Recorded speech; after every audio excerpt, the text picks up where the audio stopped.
Yes, unyemerere amakuru yacu tuyahere hano nkugezeho update zibigenda zibivugwa mu burasirazuba bwa Repubulika Iharanira Demokarasi ya Kongo. Kuri uyu munsi reka mbanze ngugezeho yuko ibice byinshi byo muri Masisi AFC 23 bongeye kubifata. Ibice birimo Cugi ndetse na Katobo, harimo na Kaniro, aho hose bituye muri Buhunde, sheferi ya Buhunde hari ya muri teritwari ya Masisi. Ubu ngubu bamaze kongera kubisubirana, ubu rwose barabifite neza 100%. Na makuru mbajyana ngugezaho agenda avugwa mu bice bitandukanye, ariko kandi nongere nkwinjize neza mu mirwano ikomeye cyane, imirwano iri kubera mu gice cya Baraka.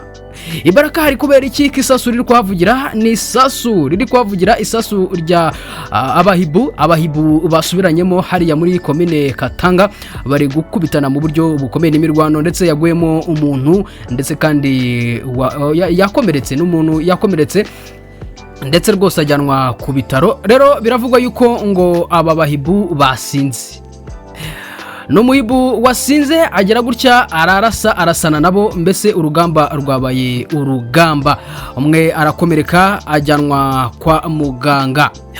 AFC M23 nayo igira gutya irandika, ariko kandi mbere kugira ngo tujye kubyo yanditse, reka ngukubite amakuru avuga yuko FDLR umukoroneri FDLR bamaze kumuhanura, bamukubise iry'umutwe. Uyu bamwita ukwishaka, uyu nguyu ukwishaka rero yabaye yapfuye, ndetse hari n'abandi yagendanye nabo hano muri Masisi.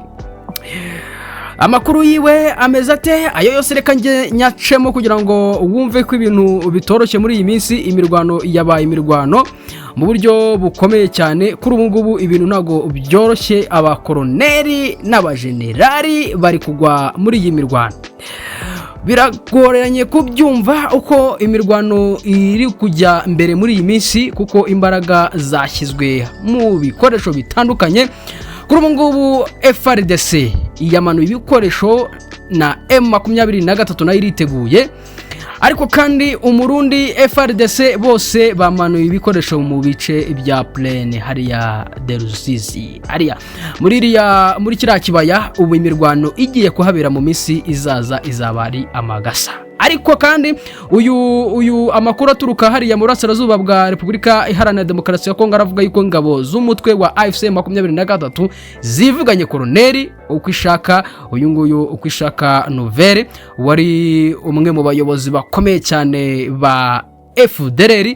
Uyu rero koroneri ukwishaka, uyu nguyu azwi nko kwizina, azwi nka mwene Sirake. Uyu nguyu rero kandi ari asanzwe ari mu umugambi wa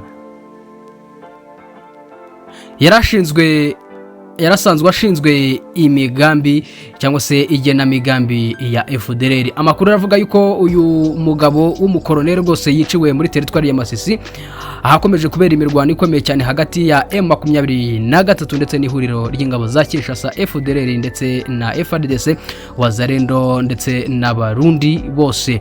Rero ifoto y'uyu mugabo yagaragaye rwose ari umurambo yashize mu mwuka, ndetse rwose bamukubise mu buryo bukomeye cyane, umutwe bawujanjaguye, agaramye n'imbunda yo mu bwoko bwa Kalashnikov.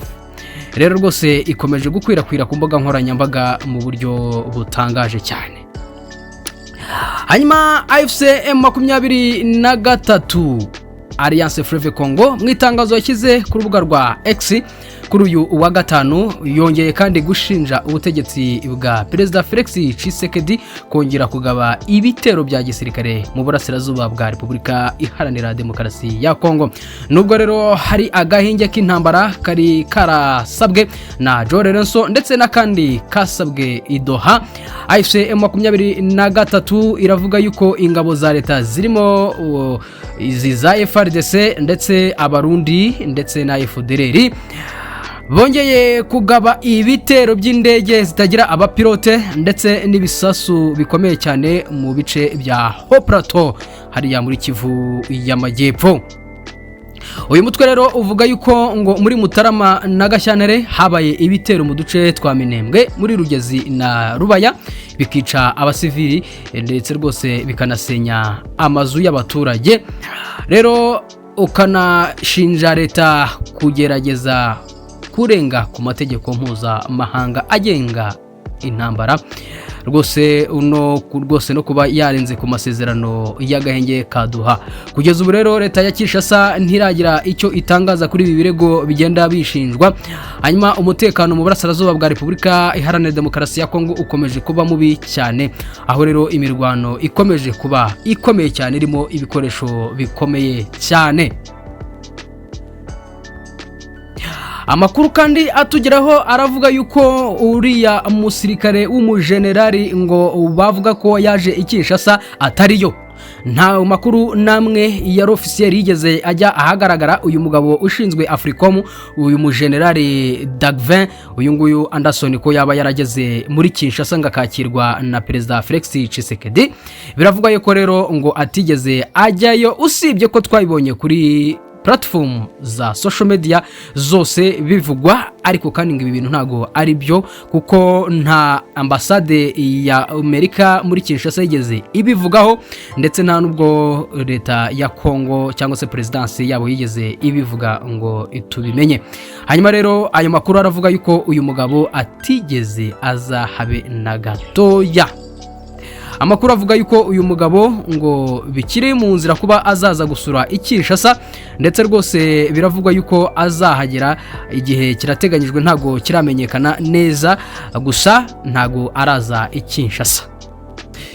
Kuri uyu wa gatanu kandi u Rwanda rwongeye kwakira abandi banyarwanda baturutse muri Repubulika Iharanira Demokarasi ya Kongo bagera kuri 208. Abangaba rero bavuye muri ayo mashyamba muri Repubulika Iharanira Demokarasi ya Kongo, harimo abana ndetse n'abagore. Rero n'abantu bagizwe na famiye 59, ndetse rwose abangaba baje biyongera ku bandi baje guhera mu kwa mbere 2025. Abangaba rero baje buzuza umubare w'ibihumbi 7 bamaze kuza rwose muri iki gihugu muri uyu mwaka.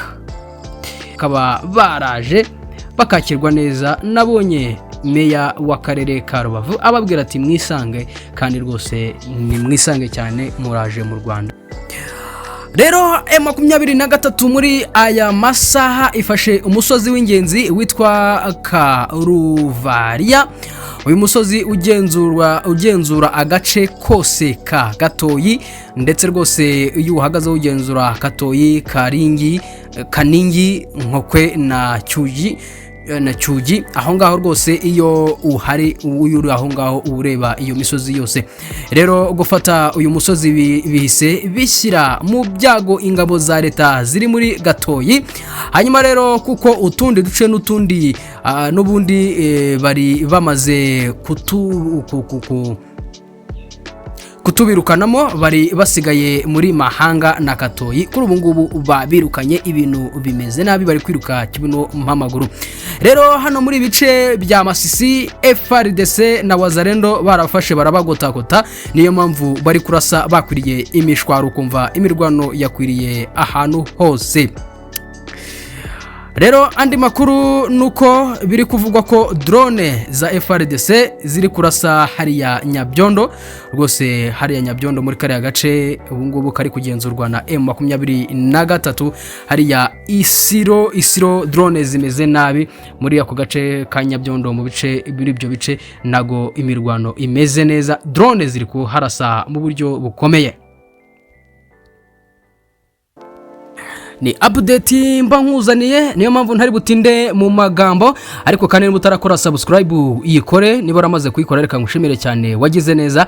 Hanyuma reka nkwifurize weekend nziza.